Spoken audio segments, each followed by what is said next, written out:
అందుకే వాళ్ళందరూ పిట్టలు రాలిపోయినట్టు రాలిపోతారు. కింద అంతా చూస్తే సందర్భం ఇంకొద్దులే, ఇప్పుడు మనకి పిట్టలు రాలిపోయినట్టు రాలిపోతారు. వాళ్ళ సందర్భాన్ని మనం చూసినప్పుడు చాలా భయంకరమైనటువంటి పరిస్థితి మనం చూస్తాం. ఇప్పుడు కొరింథీయులకు రాసిన మొదటి పత్రిక ఎక్కడైతే అపార్థం చేసుకున్నారో, ఎక్కడైతే దాన్ని ఏమంటారు సరైన అవగాహన చేసుకోలేకపోతున్నారు అన్న సందర్భం ఉందని చెప్పాను కదా. దీన్ని బట్టి కొందరేమో తినొచ్చు అంటున్నారు, కొందరేమో తినకూడదు అంటున్నారు. మరి తినొచ్చో తినకూడదు ఇప్పటి వరకు విన్నదాన్ని అంతా మనసులో ఉంచుకోండి. ఇప్పుడు దాన్ని బట్టి మనం ప్రయాణించేద్దాం. కొరింథీయులకు రాసిన మొదటి పత్రిక 8వ అధ్యాయంలోకి త్వరగా ప్రవేశిద్దాం. 8 స్టార్టింగ్ నుంచి. విగ్రహములకు బలిగా అర్పించిన వాటి విషయము అని హెడ్డింగ్ పెట్టాడు చూడండి. 2 చుక్కలు పెట్టాడు, ఉందా లేదా? 2 చుక్కలు పెట్టాడా? రైట్. ఆ విషయం చెప్తున్నాను. మనమందరము జ్ఞానము గలవారమని ఎరుగుదుము. మనమందరం అంటే ఎవరో? పౌలు గారు అంటున్నాడు. ఇప్పుడు ఇక్కడి నుంచి బాగా మీరు మనసు పెట్టాలి. మనం అందరం జ్ఞానం కలిగిన వాళ్ళమని మాట్లాడుతున్నాడు. అక్కడ కొరింథీయులతో మాట్లాడుతూ, కొరింథీ సంఘస్థులతో మాట్లాడుతూ, ఆయన కూడా కలుపుకుంటూ మనందరం, ఓ కొరింథీ సంఘస్థులారా, కొరింథీలో ఉన్నటువంటి విశ్వాసులారా, మనందరం జ్ఞానం కలిగిన వారము అని వాళ్ళతో మాట అంటూ ఏమంటున్నాడంటే ఎరుగుతాము. రైట్. జ్ఞానం ఏం చేస్తుందట? ఉప్పంగా చేసేద్దట. మేము చాలా జ్ఞానవంతులం, నేను చెప్పానంటే కదా నిజమే. జ్ఞానం ఏం చేద్దంటున్నాడు? ఉప్పొంగ చేస్తుంది. జ్ఞానం ఉప్పొంగ చేసేసి ఒక ఆయన అరటిపండు తిన్నాడు, ఏమవుతావు అన్నాడు అంతే ఒక దెబ్బతో. అంటే ఇప్పుడు ఆయన్ని ఫాలో చేసే లక్షల మంది ప్రజలు ఏమవుతారు? తిన్నా మా అయ్యగారు తిన్నాడు, మేము తింటే ఏమవుతాం? మా అయ్యగారు తిని లైవ్లో చూపించాడు, ప్రాక్టికల్గా చేసి చూపించాడు. ఏమి కాల విగ్రహాలు కనిపించింది అన్నాడు, తిని చూపిస్తే అందులో ఏమి లేదన్నాడు, పైగా బైబిల్లో ఉందన్నాడు, చూపించాడు అని వాళ్ళు అనుకునే అవకాశం ఉందా లేదా? ఉంది, ఖచ్చితంగా ఉంది. రైట్. ఇప్పుడు కిందకు చూస్తే మాకు జ్ఞానం ఉందని అనుకునే వాళ్ళకి ఏమవుతారంటే ఉప్పొంగిపోతారండి. ఏమైపోతారు? ఉప్పొంగిపోయి ఏ మాట అయినా మాట్లాడతారు వాళ్ళు, ఏ ప్రసంగమైనా చేస్తారు వాళ్ళు, ఎంతటి మాటలైనా అంటారు వాళ్ళు. జ్ఞానం ఉందనుకునేవాడు ఉప్పొంగిపోతాడు జ్ఞానం ఉన్నప్పుడు. సరే కిందకు చూస్తే కానీ ప్రేమ క్షేమాభివృద్ధి కలుగును. రైట్. ఒకడు, 2వ వచనం, ఒకడు అక్కడ కాదు కానీ కిందకి వెళ్ళిపోదాం. రైట్. 4వ పాయింట్, 4వ వచనం. కాబట్టి విగ్రహములకు బలిగా అర్పించిన వాటిని తినుట విషయం. ఇలా చూడండి, బైబిల్లో ఎంత బాగా చెప్పాడు, నోట్స్లో ఉంది కదా. అక్కడ ఫస్ట్ హెడ్డింగ్ పెట్టాడు, విగ్రహములకు అర్పించిన వాటి విషయం అని హెడ్డింగ్ పెట్టి 4వ వచనం అంటున్నాడు కాబట్టి విగ్రహములకు బలిగా అర్పించిన వాటిని తినుట విషయం అని హెడ్డింగ్ పెట్టాడు చూడండి అక్కడ. అంటే ఇది ఖచ్చితంగా తెలుసుకోండి, ఇది దీనికి సంబంధించి మాట్లాడుతున్నాను అని చెప్పి కిందకు మాట్లాడుతున్నాడు. రైట్. లోకమందు విగ్రహము వట్టిదనియు ఒక్కడే దేవుడు తప్ప వేరొక దేవుడు లేడని ఎరుగుతాము. ఏమంటే ఇప్పుడు దాకా చెప్పిన దాన్ని బట్టి నిజమే కదా, ఒక్కడే దేవుడు ఉన్నాడు. లోకములో విగ్రహం ఏంటంటే వట్టిది. చాలా పెద్ద పెద్ద దైవజనులు అన్న వాళ్ళు ఏం మాట్లాడుతున్నారు చెప్పనా? ఇదే మాట తీసుకుని విగ్రహంలో ఏమీ లేదు, నిజంగా బైబిల్లో లేదని చెప్పాడు, విగ్రహంలో ఏమీ లేదు, వట్టిది. ఇప్పుడు అక్కడ పెట్టిన అరటిపండు తింటే ఏమైంది, లేకపోతే పెసరపప్పు ఏంటది, శనగపప్పు తింటే ఏమైంది, బెల్లం ముక్క తింటే ఏమైంది, మటన్ ముక్క తింటే ఏమైంది, అవన్నీ దేవుడిచ్చాడు కదా ఆహారం అని అన్నారు. అన్నాడా లేదా? అన్నారు. మరి దేవుడు ఆజ్ఞలు ఇచ్చినప్పుడు ఏమని చెప్పాడు? వాటి విషయం విసర్జించడని పరిశుద్ధాత్ముడు అపోస్తల కార్యాలు 15వ అధ్యాయం 20వ వచనంలో చెప్పాడా లేదా? విగ్రహములకు బలిచ్చిన వాటి విషయము, గొంతు పిసికి చంపిన దాని విషయంలో మీరు జాగ్రత్తను విసర్జించండి అని ఎవరు చెప్పాడని అక్కడ ఉటంకించాడు? పరిశుద్ధాత్ముడు చెప్పాడు. మా మట్టుకు మేమను అన్నాడు అక్కడ. అందుకనే పోను అపోస్తలుల మాట పోను మీరు ఏమన్నా సరిగ్గా గమనించలేరేమోనని అక్కడ పరిశుద్ధాత్ముడే చెప్పేస్తున్నాడని నొక్కు చూడమని మరి చెప్పా. క్లియరా ఇంతవరకు? రైట్. ఇప్పుడు ఎంతవరకు చూసిన తర్వాత ఇప్పుడు అంటున్నాడు 5వ వచనం, దేవతలు అనబడిన వారును ప్రభువులు అనబడిన వారును అనేకులు ఉన్నారు. ఏమన్నా నిజంగా ఉన్నారా? వాళ్ళు నిజంగా ఉన్నారా? దేవతలు అనబడిన వారు ప్రభువులు అనబడిన వారు ఉన్నారా? లోకంలో అనుకుంటున్నారు కాబట్టి ఉన్నారని చెప్పాడు అంతే. అక్కడ నిజంగా ఉన్నారని కాదు. విగ్రహం వట్టిదే. ఎక్కేందుకు చదివిపోతాం. ఆకాశం అందైనను భూమి అందైనను దేవతలు అనబడిన ఉన్నను అంటే మీరు అనుకుంటున్నారు కదా మనుషులారా, ఉన్నను మనకు ఒక్కడే దేవుడు ఉన్నాడు, ఆయన తండ్రి. ఎంత చక్కటి మాట మీకు ఇందాక నుంచి నేను చెప్పేది అదే. ఆయన ఎవరు మనకి? తండ్రి. దేవుడు ఎవరు మనకి? తండ్రి. ఇది బాగా అర్థమైపోతే మనం ఏం అర్థం చేసుకోలేము. ఇక ఆయన ఈగో ఇంటికి హట్ అయిందని ఇందాక చెప్పా మీకు. కిందకి వెళ్ళిపోదాం. ఆయన తండ్రి, ఆయన నుండి సమస్తమును కలిగిను, ఆయన నిమిత్తం మనమున్నాము, మరియు మనకు ప్రభు ఒక్కడే, ఆయన యేసుక్రీస్తు. ఆయన ద్వారా సమస్తమును కలిగిను, మనము ఆయన ద్వారా కలిగిన వారము. అయితే అందరి యందు ఈ జ్ఞానము ఉందా లేదా? ఏ జ్ఞానం? ఆయనే తండ్రిని. అదంతా చదవం కదా. ఇప్పుడు నేను మళ్ళీ చదువుతాను చూడండి. భూమి మీద ఆయనను దేవతలను ఉన్నను మనకు ఒక్కడే దేవుడు ఉన్నాడని జ్ఞానం కొందరు లేదు. ఇంకా ఆయన నిమిత్తం ఆయన నుండి సమస్తము కలిగును అనే జ్ఞానం కొందరిలో లేదు. ఇంకా మరియు మనకు ప్రభు ఒక్కడే, ఆయన యేసుక్రీస్తు అనే జ్ఞానం చాలా మందికి తెలియదు. ఆయన ద్వారా సమస్తమును కలిగెను. మట్టి విగ్రహమైన, రాతి విగ్రహమైన, నీరైన, భూమైన, సముద్రమైన, సూర్యచంద్ర నక్షత్రాదులైన అవన్నీ సమస్తము ఆయన మూలంగానే కలిగెను అనే జ్ఞానం చాలా మందికి లేదు అని చెబుతూ, అయితే అందరి యందు ఈ జ్ఞానం లేదు. కొందరు ఇది వరకు విగ్రహమును ఆరాధించిన వారు. ఇప్పుడు నోట్ దిస్ పాయింట్. అపోస్తుల కార్యాల్లో 15వ అధ్యాయంలో మీకు 20వ వచనం చూపించాను కదా ఇందాక. అక్కడ ఏ సందర్భాన్ని బట్టి రాశాడు తెలుసా? అక్కడ క్రైస్తవులయ్యారు చాలామంది. ఈ క్రైస్తవులైన వారిలో ఇంతకు ముందట విగ్రహారాధన చేసేవారు దేవుని నమ్ముకుని యేసుప్రభు రక్షకుడని, ఆయనే మా పాపాలను విమోచిస్తాడని అపోస్తులు చెప్పిన సువార్తను నమ్మి విశ్వసించి క్రీస్తులోకి వచ్చిన వారు. వాళ్ళను ఉద్దేశించి అపోస్తుల కార్యాలు 15వ అధ్యాయంలో చెబుతున్నాడు, మీకు ఎంతకంటే పెద్ద ఎక్కువైన భారం ఏమీ పెట్టం, ఈ 3 విసర్జించండి. ఎందుకంటే వాళ్ళు అన్యుల్లో నుంచి వచ్చిన క్రైస్తవులు. అంటే వాళ్ళు అన్యులు ఇంతకు ముందు విగ్రహాలు కల్పించుకునేవారు, వాళ్ళ తతంగం అంతా చేసుకునేవారు. ఇప్పుడు దేవుళ్ళకి వచ్చేసారు. మరి వాటిని విడిచిపెట్టేయాలి కదా. విడిచిపెట్టకూడదా? విడిచిపెట్టేయాలి. మరి అన్యులుగా ఉన్నవారు రక్షణ పొంది క్రీస్తులకు వచ్చాక మరి పాత ఆలోచనలు ఉంటాయి ఉండవా? ఇప్పుడు అదే చదువుతాం చూడండి కిందకి. కొందరు ఇది వరకు విగ్రహములందు ఆరాధించిన వారు గనుక తాము భుజించి పదార్థములు విగ్రహములకు బలి ఇయ్యబడినవని ఎంచి, 8వ వచనం చదువుతాం చూడండి. భోజనమును బట్టి దేవుని ఎదుట మనం మెప్పు పొందము, తినకపోయినందును మనకు తక్కువ లేదు.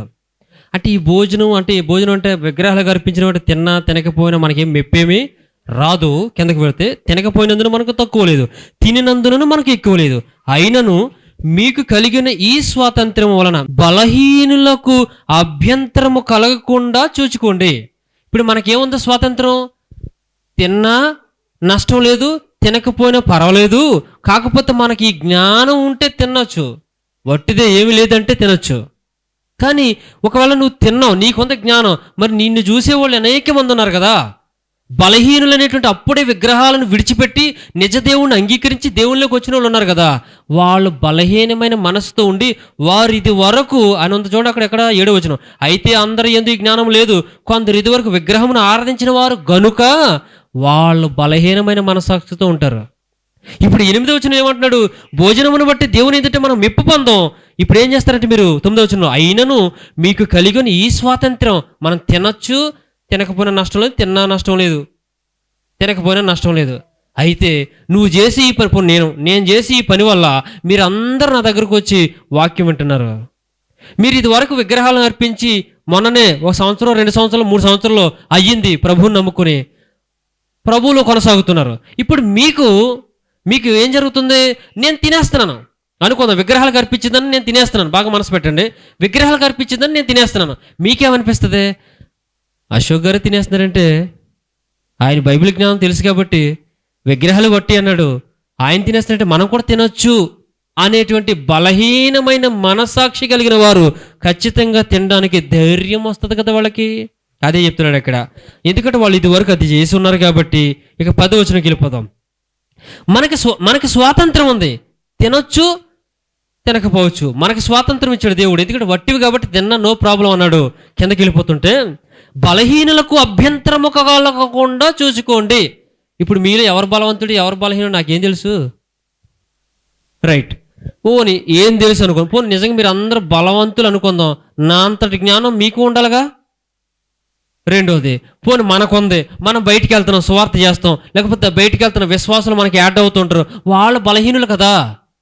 మనం చేసే పనిని చూసి వాళ్ళు ఏం చేస్తారు? వెంబడేస్తారు. వాళ్ళని చూసి మరికొందరు మనం చేసేది రైటే కదా అనేటువంటి విషయంలోకి వెళ్ళిపోతారు, జారిపోతారు. ప్రియులరా, కిందకి వెళ్తే యాలయనగా జ్ఞానము గల నీవు, ఇప్పుడు పాయింట్కి వచ్చేసి ప్రభు అంటున్నాడు, జ్ఞానము గల నీవు విగ్రహాలయ మంది భోజన పంక్తిని కూర్చుండగా ఒకడు చూచిన. అసలు నేను అడుగుతున్నాను ఇక్కడ ప్రశ్న, నీకు జ్ఞానం ఉంది, వెరీ గుడ్, నీకు జ్ఞానం ఉంది. మహేష్ ఒకసారి నాకు ఒక విషయం చెప్పాడు, పేర్లు చెప్పని వాళ్ళు ఆకలేసి ఒక చోటకి వెళ్ళి భోజనం చేసేసారట. ఏంటంటే విగ్రహాలకు అర్పించినటువంటి ఒక చోట ప్రదేశం. అక్కడికి వెళ్ళి విగ్రహాలకు అర్పించిందని ఆకలేసేసిందని తినేశారట. వాళ్ళకి తెలిసి తిన్నారు. విగ్రహాలకు అర్పించిందని తెలిసే ఆకలేసిందని తినేశారు వాళ్ళు. వాళ్ళు ఏమనుకున్నారంటే జ్ఞానం ఉంది కాబట్టి మాకు ఇది వట్టిది, అది మేక, అది మటను, కాబట్టి నో ప్రాబ్లం అనుకున్నారు వాళ్ళు నో ప్రాబ్లం అనుకుని దానిలో ఏమీ లేదనుకుని తినేశారు. ఇక్కడ సందర్భం అది కాదు. జ్ఞానమున్న నీవు విగ్రహాలయ మందు భోజన పంక్తిని కూర్చుండగా నీకు అక్కడ పని ఏంటి? అసలు ఫస్ట్ పాయింట్ జ్ఞానముగా చదవండి, చూడండి అక్కడ ఉందో లేదో. జ్ఞానము గల నీవు అనందా, ఇంత జ్ఞానం ఉంది. వట్టిది విగ్రహం, వట్టిది వట్టిది అన్న జ్ఞానం ఉంది కదా నీకు. ఆయన దేవుడు, ఆయన సృష్టికర్త అయిన ఉన్న జ్ఞానం ఉంది కదా నీకు. మరి నీవు ఆ భోజన పంక్తిని ఆ విగ్రహాలయమందు ఆలయమందు నీకు పని ఏంటి అక్కడ? ఎవరు ఆలోచించరు. జ్ఞానమన్న నీవు విగ్రహాలయమందు భోజన పంక్తిని కూర్చున్నట్టు లైన్లో పెడుతున్నారు, వడ్డేస్తున్నారు, అర్పించిన అన్ని పట్టుకొచ్చేసి భోజనాలు పెట్టేస్తున్నారు. నీకు అక్కడ పని ఏంటి అసలు? నువ్వు విశ్వాసకి నువ్వు ఎంత జ్ఞానం ఉన్నవాడైతే నీకు ఆ పరిసరంలో తిరుగుతున్నావు. ఎందుకు తిరుగుతున్నావు? తిరిగి లోపలికి ఎందుకు వెళ్ళి విగ్రహాలయానికి? అక్కడికి వెళ్ళిన తర్వాత భోజనం పెడుతుంటే నువ్వెందుకు తిట్టనో తెలిసి అక్కడ పని ఉందా మనకి? లేదు. పని లేనప్పుడు నువ్వు అందులోకి ఎందుకు వెళ్ళాలి? ఓకే, ఉన్నావు. అలా వెళ్ళేవాడు ఒకడు చూసేసాడు నిన్ను. చూసేసి ఆ భోజన పంక్తిని కూర్చుని ఉండగా ఒకడు చూసేసాడు. నేనే తింటున్నాను, ఇగో దొరబాబు చూసేసాడు. నా అంత జ్ఞానం దొరబాబుకు లేదు కాబట్టి మావయ్య తినేశాడు. ఏమనుకుంటాడు నెక్స్ట్ చెప్పండి? మావయ్య తినేశాడు. మావయ్య నాకు కూడా సీట్ ఉంచవా అంటాడు క్యాజువల్గా. సూర్య చూసేసాడు. అనియా అంటాడు, ముందే అంటాడు అనియా నేను కూడా వస్తున్నాను అనియా. ఇది కూడా నాకు జ్ఞానం లేదు. అప్పుడు నేను వాళ్ళని ఏం చేసినట్టు? పాడు చేసినట్టు, వాళ్ళని దేవునికి వ్యతిరేకులుగా మార్చినట్టు. కింద అంటాడు చూడండి ఎంత అద్భుతమైన మాటలో. బలహీనమైన మనస్సాక్షి గల అతడు, అంటే వీళ్ళు, అంటే ఎవరైతే వాళ్ళు బలహీనమైన మనస్సాక్షి గల అతడు విగ్రహములకు బలి ఇయ్యబడిన పదార్థములను తినుటకు ధైర్యం తెచ్చేసుకుంటాడు. అబ్బా, మా మామయ్య తినేస్తున్నాడు, మా అన్నయ్య తినేస్తున్నాడు, వీళ్ళు తయారైపోతారు. ఉందా లేదు? క్లియర్గా తెచ్చుకున్నాను కదా. అందువలన ఇలా చూడండి, ఎందువలన? అందువలన ఇప్పటి వరకు మనం విన్న అందువలన ఎవని కొరకు క్రీస్తు చనిపోయానో. ఎవరి కొరకు చనిపోయాడు క్రీస్తు? నీ కొరకు, నా కొరకు, బలహీనమైన మన అందరి కొరకు. బలహీనమైన మనసాక్షి కలిగి అపవిత్రులమైన మన కోసం, పాపులమైన మన కోసం రక్తం కార్చిన ఆ ప్రభు బలి మన కోసం జరిగితే, ఆ క్రీస్తు మన కోసం చచ్చిపోతే ఆయన పరమార్థాన్ని, ఆయన యొక్క గొప్ప త్యాగాన్ని ఆ బలహీనమైన మనసాక్షి కలిగిన ఆ విశ్వాసి పొందుకోడు. ఎందుకంటే మళ్ళీ విగ్రహాల జోలికి పోతూ ఉంటాడు. ఇక చూడండి, బలహీనుడైన నీ సహోదరుడు, ఎవని కొరకు క్రీస్తు చనిపోయిను ఆ బలహీనుడైన ఆ నీ సహోదరుడు నీ జ్ఞానమును బట్టి, ఏ జ్ఞానమును బట్టి నాయనా? నీ జ్ఞానమును బట్టి. నాకు జ్ఞానం ఉంది, అరటిపండు తినను, నాకేమో చూసుకోండి అన్నాడు ఒక ఆయన. అరటిపండు ఇదిగోండి, ఈ మరియమ్మ బొమ్మ దగ్గర పెట్టాం, అర్పించారట, నేను తింటాను, నాకేమో చూడండి, వట్టిది. ఒకవేళ నువ్వు వట్టిది కాదనుకుంటున్నావంటే నువ్వు అంటే విగ్రహం లేదో దేవుడు ఉన్నాడు అనుకుంటున్నావా అంటున్నారట. మళ్ళీ వెళ్తుండే ఇవాళ ఏంటి లాజికల్గా ప్రశ్న ఏంటి? దాన్ని ఏమంటారా? అంటే నువ్వు విగ్రహాలు కర్పించింది తిన్నంటున్నావంటే విగ్రహాలు దేవుళ్ళు అనుకుంటున్నావు అన్నమాట అనే కంక్లూషన్కి వచ్చి మన మీద సంధించే బాణాలు అవి. అర్థమైంది మీకు? తినేవాళ్ళు అంటే తినని వాళ్ళని ఏమంటారంటే విగ్రహాలు కర్పించింది మేము తినం అన్నాం అనుకోండి, ఓహో అయితే విగ్రహాల్లో ఏదో ఉందనుకుంటున్నావు అన్నట్టు నువ్వు.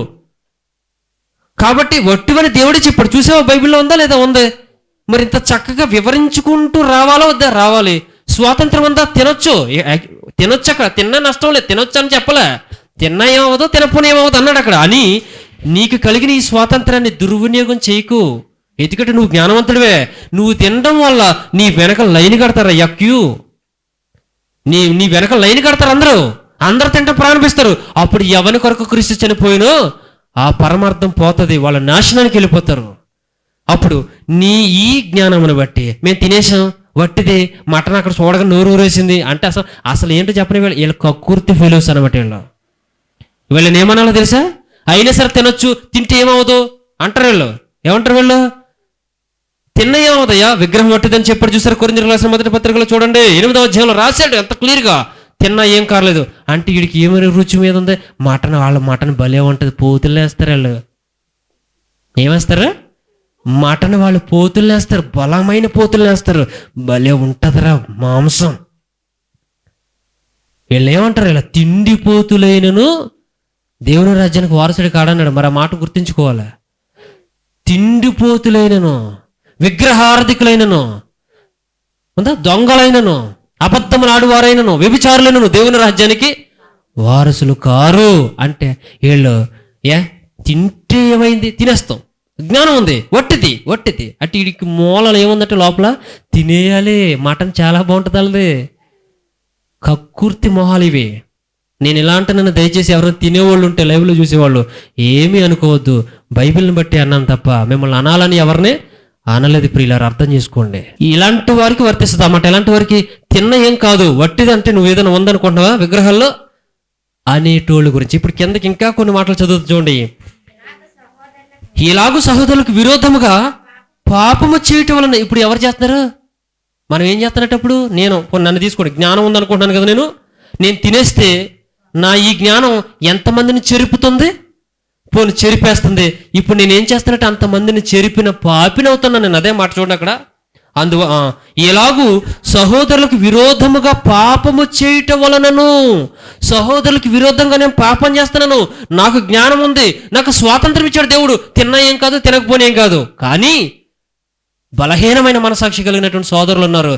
వాళ్ళు తినేసి వాళ్ళ ధైర్యం తెచ్చుకుంటారు, వాళ్ళు పాడైపోతారు, వాళ్ళ మళ్ళీ మోయాబు స్థితిలోకి వెళ్ళిపోతారు. మోయాబు రాండ్రతో వాళ్ళు వ్యభిచారం చేసి వాళ్ళు అర్పించిన విగ్రహాలకు అర్పించిన వాడు తినేసేసి ఎలాగైతే ఆ బాలకురాజు చేతిలో వాళ్ళ దేవుని చేతిలో పడి చచ్చిపోయేటట్లు చేశారో అలాంటి పరిస్థితికి వెళ్ళిపోతాం.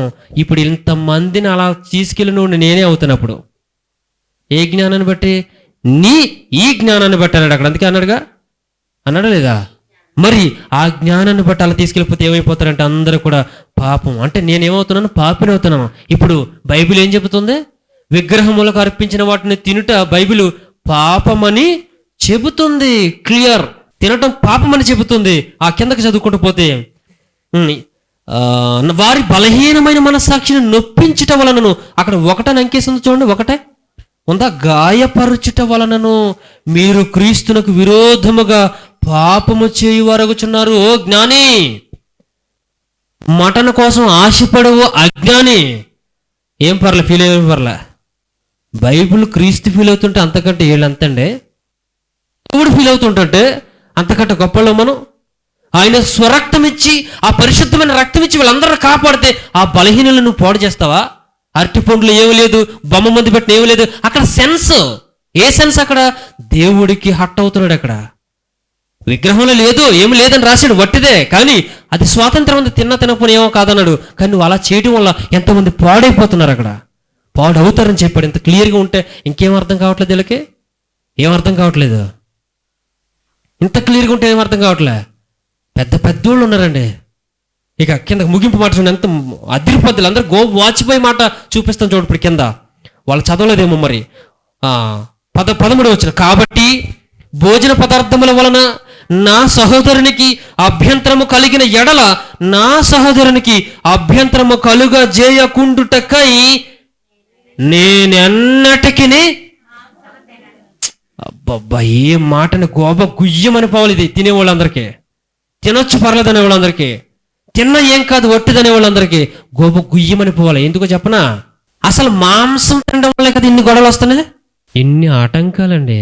సత్యము తెలియజేయడం కోసం సాతాను మనకి ఎన్నైనా పడుతుంది. ఇంకా ఈ రకంగా టెక్నికల్గా మనకి ఇబ్బందులు వస్తున్నాయి. ఇప్పుడు ఈ విషయం విన్న తర్వాత మీరు ఎంతో మందికి చక్కగా వివరించగలరు, ఇంత నీట్గా వివరించగలరు. హట్ అవ్వకుండా వివరించండి. ఎవరికి? మనోళ్ళకి కాదు, బయట వాళ్ళకి. అవసరమైతేనే పెట్టుకోండి తప్ప అనవసరంగా మాట్లాడదు ఈ విషయాలు. వాళ్ళకి తెలియదు పాప, ఇవన్నీ వాళ్ళకి అర్థం కాదు. ఇది క్రైస్తవులకి అర్థమవుతుంది. ఇప్పుడు వీళ్ళందరికీ ఒక ప్రశ్న, తినొచ్చు ఏం కాదు అనే వాళ్ళందరికీ ఒక ప్రశ్న. పౌలు గారి కంటే జ్ఞానవంతులు ఇక్కడ ఉన్న వాళ్ళు ఎవరైనా? ఇప్పుడు ప్రజెంట్ ఈ భూమి మీద ఉన్న వారు అందరిలో పౌలు గారి కంటే గొప్ప జ్ఞానవంతులు ఎవరైనా ఈ భూమి మీద ఇంకా ప్రజెంట్ ఉన్నారా? ప్రజెంట్ ఇప్పుడు ఉన్నారా? మరి పౌలు గారికి తెలిసిన జ్ఞానం కంటే వీళ్ళకి ఏ జ్ఞానం తెలుసు అని అనుకుంటున్నారు? పౌలు గారు ఏమన్నారు తెలుసా? నేను అసలు మాంసమే ముట్టను, ఇలాంటి డిస్టర్బెన్సెస్ వస్తున్నాయి కాబట్టి, ఇలాంటి అభ్యంతరాలు వస్తున్నాయి కాబట్టి, నేను పాపినవుతున్నాను కాబట్టి వాళ్ళందరి విషయంలో నేను పాపినవుతున్నా, వాళ్ళందరి విషయంలో నేను పాపినవుతున్నా. అట్టి పండ్లు ఏం లేదన్నా ఆయన ఏమవుతున్నాడు తెలుసా? పాపి అవుతున్నాడు. ఎందుకు? నీ వలన అనేక మంది పాపం చేయడానికి పడిపోతున్నారు. అలా ప్రేరేపించడానికి కారకుడు నీవయ్యావు కాబట్టి క్రీస్తు యొక్క రక్తం విషయంలో నీవు అపరాధం అవుతున్నావని, పాపి అవుతున్నావని అక్కడ ఎంత క్లియర్గా 12వ వచనంలో ఉందో చూడండి. 8వ అధ్యాయం 12వ వచనంలో ఎంత నీట్గా, ఏమండి ఎంత నీట్గా ఉంది క్లియర్గా. మరి ఆయన ఏం చేసి, ఆయనకి స్వాతంత్రం ఉందా లేదా? ఏమండి పైన రాసింది ఆయన ఏమని, ఏ వచనం అది? 9వ వచనమే. అయినను మీకు కలిగిన ఈ స్వాతంత్రం వలన, స్వాతంత్రం నాకు ఉంది, నేను తినొచ్చు, తిన్న ఏమవుదు, తినకపోని ఏమవుదు నాకు తెలుసు. కానీ తిన్నాడా? అసలు నాయన అసలు ఈ మాంసమే ముట్టండి రా బాబు. ఎందుకు? ఈ సహోదరులు నశించిపోతున్నారు కాబట్టి వాళ్ళ కోసమైనా సరే నేనేం చేస్తాను, మాంసమే ముట్టను. ఇప్పుడు తినొచ్చు అన్న వాళ్ళందరూ మాంసం మానేమనండి, మానరు. ఎందుకు మాంటారు? అబ్బా దేవుడు అన్ని తినమన్నాడంటే రుచిగా ఉంది. ఆ విషయంలో మాత్రం కాంప్రమైజ్ అవరు. మాట్లాడే ఈజీగా మాట్లాడేస్తారండి. దేవుని యొక్క ఉద్దేశాన్ని హట్ చేస్తున్నారు. సహించలేడు దేవుడు. సర్వశక్తిమంతుడిని తక్కువ చేస్తే అసలు సహించలేడు. దేవుణ్ణి తక్కువ చేస్తే అసలు సహించలేడు. విగ్రహాలకు అర్పించడం అంటే దేవుణ్ణి తక్కువ చేసిన వాటి దగ్గరికి వెళ్ళి నువ్వు దాన్ని నమ్మటం. ఇప్పుడు నువ్వు నమ్మలే, విగ్రహం ఏదో లేదన్నా, నిన్ను బట్టి పోతున్నారు చాలామంది. అప్పుడు నువ్వు పాపి అవుతున్నావు, అనేక మందిని పాపులుగా తీర్చిదిద్దుతున్నావు. చివరికి పౌలంతటి మహాశయుడే, మహాజ్ఞానవంతుడైన పౌలు గారే, నేను ఇక మాంసం ఎన్నటికీ ముట్టను, నా సహోదరునికి అభ్యంతరం కలిగిన ఎడల నా సహోదరునికి అభ్యంతరం కలుగు చేయకుండాటగా నేను ఎన్నటికీ మాంసమును తినను. 9వ వచనం చూడండి, దాని కంటిన్యూషన్. నేను స్వతంత్రులను కానా? ప్రశ్న. నేను అపోస్తులను కానా? మన ప్రభువైన యేసును నిన్ను చూడలేదా? ప్రశ్నలు సంధిస్తున్నారు చూడండి. దాని అర్థం ఏంటో తెలుసా? చాలామంది అనుకుంటున్నారు, పౌలు ఇన్ని మాటలు చెప్తున్నావు కదా, 8వ అధ్యాయంలో ఇన్ని మాటలు చెప్పావు, అసలు నువ్వు చెప్తే మేము ఎందుకు వినాలయ్యా అనేటోళ్ళు ఉన్నారు అక్కడ కొరింథీ పట్టణంలో ఉన్న సంఘస్థులు, తెలుసా మీకు? అప్పుడు ఆయన నేను పౌలు అంటే ఏమనుకుంటున్నారు, నేను అపోస్తులని, క్రీస్తు నాకు కనిపించారు, ఇవన్నీ చెప్పుకుంటూ వచ్చి నేను అపోస్తులని, ఎందుకంటే నా మాట మీరు ఎందుకు వినాలంటే నేను చెప్పే మాటలు నా మాటలు కాదు, ప్రభు మాటలను మీరు గుర్తించాలని చెప్పి 9వ అధ్యాయం అంతా తన అపోస్తలత్వం గురించి, తన ఆధిక్యత గురించి, దేవుడు తనను వాడుకుంటున్న విధానం గురించి చెప్పుకుంటూ వస్తున్నాడు. ఇది చాలామంది మిస్ఇంటర్ప్రిట్ చేస్తున్నారు. అంటే మిస్ఇంటర్ప్రిట్ అంటే ఇది ఏమండి, దాన్ని ఏమంటారు, విగ్రహాలకు అర్పించిన దాన్ని 8వ అధ్యాయంలో చెప్పేసి అయిపోయిందాక ఈ 9వ అధ్యాయంలోది ఏదో వేరే టాపిక్ చెప్తున్నాడు అనుకుంటారు. వేరే టాపిక్ కాదది. ఆయన అపోస్తలత్వం నిరూపించుకోవడం కోసం ఆయన దేవుని చేత ఎంత బహుబలంగా వాడబడుతున్నాడో నిరూపించుకునే మాటలన్నీ చెప్పుకుంటూ వస్తూ చివరికి 10వ అధ్యాయంలోకి వచ్చేసాడు. చూడండి 14వ వచనం చూద్దాం. కాబట్టి నా ప్రియులారా, విగ్రహారాధనకు దూరముగా పారిపోండి. ఫైనల్గా ఏం చెప్తున్నాడు ఆయన? 8వ అధ్యాయంలో ఏ మాటలైతే చెప్పి ఫైనల్ ఇచ్చాడు, నేను మాంసం మానేస్తానని రా బాబు, మీ వల్ల మీరు అభ్యంతర పడకుండాన్నట్లు, మీరు పాపంలో మునిగిపోకుండాట్లు, నేను పాపం అవ్వకుండాన్నట్లు నేను అసలు మాంసమే మానేస్తున్నాను అని తీర్మానించుకున్న ఆయన ఫైనల్గా ఒక మాట చెప్తున్నాడు, మీరు విగ్రహారాధనకు దూరంగా పారిపోండి. విగ్రహారాధనకు పారిపోమన్నాడు కానీ విగ్రహాలకు అర్పించిన వాటి తినకుండా ఉండమనలేదే అంటారంటే మళ్ళీ ఇప్పుడు దాన్ని అలా అర్థం చేసుకుంటామా? ఇంకా అలా అర్థం చేసుకుంటే పిచ్చోడు అంటారు ఇంకండి. రైట్. బుద్ధిమంతులతో మాట్లాడినట్లు మీతో మాట్లాడుచున్నాను, నేను చెప్పు సంగతిని మీరే ఆలోచించండి ఒకసారి. మనము దీవించే ఆశీర్వచన పాత్రలో ఉన్నది త్రాగుట క్రీస్తు రక్తములో పాలు పుచ్చుకున్నటే కదా, మనము విరుచు రొట్టె తినుట క్రీస్తు శరీరంలో పాలు పుచ్చుకున్నటే కదా, మనం అందరము ఆ ఒకటే రొట్టెలో పాలు పుచ్చుకొనుచున్నాము, రొట్టె ఒక్కటే కనుక అనేకులమైన మనము ఒక్క శరీరమై ఉన్నాము. ఉదాహరణ ఎత్తుకున్నాడు. ఏంటి తెలుసా? ప్రభు శరీరం ఒకటే కదా, దాన్ని మనం పవిత్రమైనదిగా చూస్తాం కదా. ఇప్పుడు అదే రొట్టెని ఇప్పుడు చేసి మీ పక్కన ఇలా మామూలుగా పెట్టామనుకోండి, దాన్ని ఎలా చూస్తారు? రొట్టెలా చూస్తారు. ఒక చపాతీ రొట్టెని తయారు చేసి మీ ముందు మామూలుగా ప్లేట్లు పెట్టి అక్కడ పెట్టేశాను అనుకోండి, మామూలుగా చూస్తారు. అదే రొట్టెని దేవుని సన్నిధిలో ఒక టేబుల్ వేసి దాని మీద పెట్టి ఒక తెల్లటి వస్త్రాన్ని దాని మీద కప్పి ఉంచామనుకోండి, అక్కడున్న రొట్టెని ఎలా చూస్తాం మనం? పరిశుద్ధమైన రొట్టెగా క్రీస్తు శరీరంగా చూస్తాం. ఇప్పుడు అక్కడున్న రొట్టె ఒకటే. అక్కడున్న రొట్టె అక్కడున్న చపాతీ ముద్ద, ఇక్కడున్న చపాతీ గోధుమ పిండి సేమ్ టు సేమ్. మైదాపిండి అయితే మైదాపిండి సేమ్ టు సేమ్. నువ్వు చూసే చూపులో ఉంది, అక్కడ నీ మనసులో ఉంది, నీ విశ్వాసంలో ఉంది. అదే చెప్తున్నాడు అక్కడ ఎత్తుకున్నాడు. ఎంత మంచి ఉదాహరణ ఇచ్చాడు చూడండి. ఒకటే రొట్టె, దాన్ని మనం పరిశుద్ధమైనది గించుతాం కదా. 16వ వచనం 18వ వచనం. శరీర ప్రకారమైన ఇశ్రాయేలును చూడుడి, బలి అర్పించిన వాటిని తినువారు బలిపీఠంతో పాలువారులు కారా? మరి బలి అర్పించిన వాటిని తినేవాళ్ళు ఏమవుతారు? బలిపీఠంతో పాలువారైపోతున్నారు. ఇక నేనేం చెప్పుదు, నేను చెప్పినదేమి విగ్రహార్పితంలో ఏమైనా ఉన్నదనేను, విగ్రహములలో ఏమైనా ఉన్నదనేను చెప్పేదనా? విగ్రహాల్లో ఉందనేది నేను చెప్పట్లే, ఇక్కడ ఉన్నదంతా మన మనసుతోనే లింక్ అయి ఉంది. అదే చెప్తున్నాను ఇక్కడ. విగ్రహంలో ఏమీ లేదు, అదే చెప్తున్నాడు చూడండి.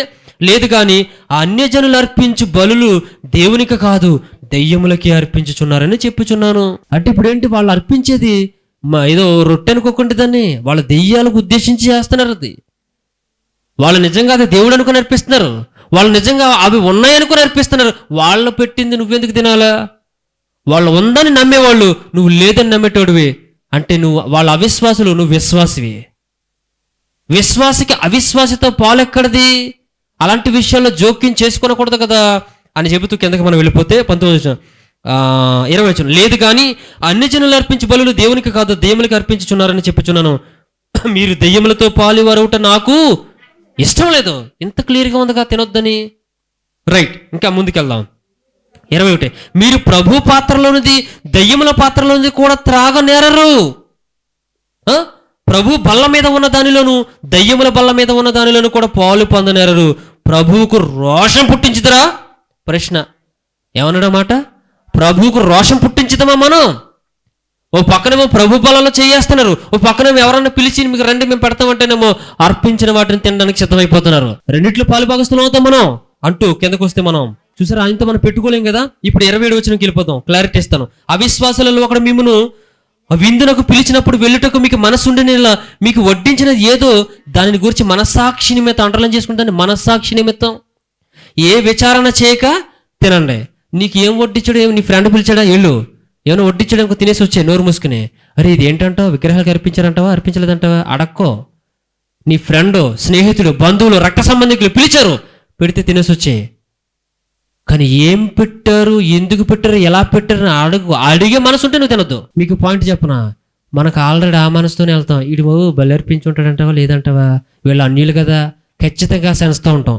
ఖచ్చితంగా నోరు మూసుకొని వెళ్ళొద్దని అర్థం. పాయింట్ క్యాచ్ చేసారా?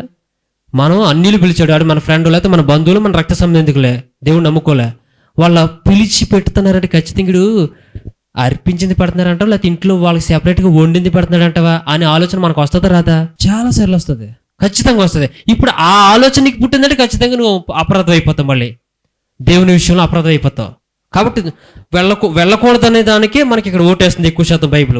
రైట్, 28 వచనం. అయితే ఎవడైనా మీతో ఇది బలి అర్పింపబడినదని చెప్పిన అట్లు తెలిపిన వాని నిమిత్తమును మనస్సాక్షి నిమిత్తమును తినొద్దు. చెప్పేసాడు కూడా తినొద్దు. ఎందుకు తినొద్దు అన్నాడు తెలుసా? కింద చూడండి 29 వచనం.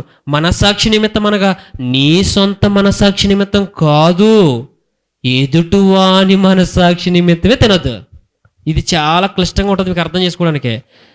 మీరు చెప్తున్నాను, మీరు అన్యులు అనుకుందాం, ఉదాహరణగా అందాక మీరు అన్యులు కదలే, మీ ఇంటికి నన్ను భోజనానికి పిలిచారు, మంచి రిలేషన్ ఉంది మనకి, స్నేహితులు నన్ను పిలిచారు, భోజనం పెడుతున్నారు, మటన్ వేశారు, అన్నీ వేసారు, ఇన్ని వేశారు, కోడినో ఏదో వేశారు, పెట్టేస్తున్నారు. అన్నయ్య ఇది బలర్పించింది అని చెప్పేశారు, నాతో చెప్పేశారు బలర్పించిందని.